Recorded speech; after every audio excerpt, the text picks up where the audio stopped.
saa myöskin, taitaa olla Simosen Mika yhteistyökumppani hänelle.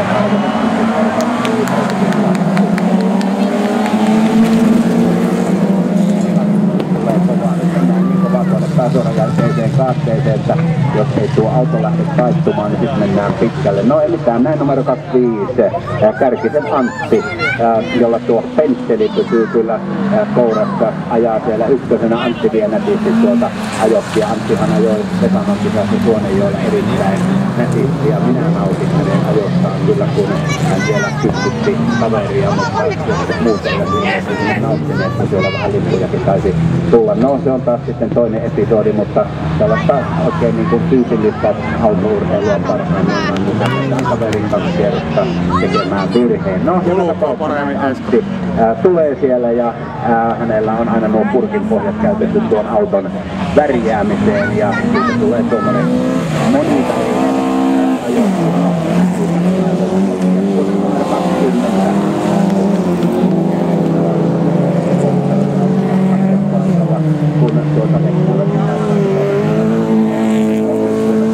Siellä nyt painetaan sitten menemään tuonne keskialueelle ja numero 19 Koivistoisen Jari tuonne Jokirattukareilin koodon siinä kolmantena ja sitten Latukalla painetaan siinä neljäntenä ja numero 24 Matilaisen Jukka hakee sieltä ulkoa ohitusta.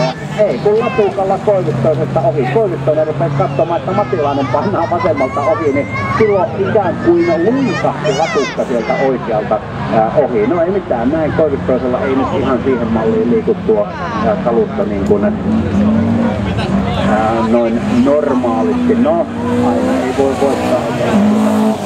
Tuolle Kärkinen pyörähtää, mutta pystyy pitämään auton hallinnassa ja on kakkosena. Puhjo nousee kuitenkin ykköseksi. Kärkinen.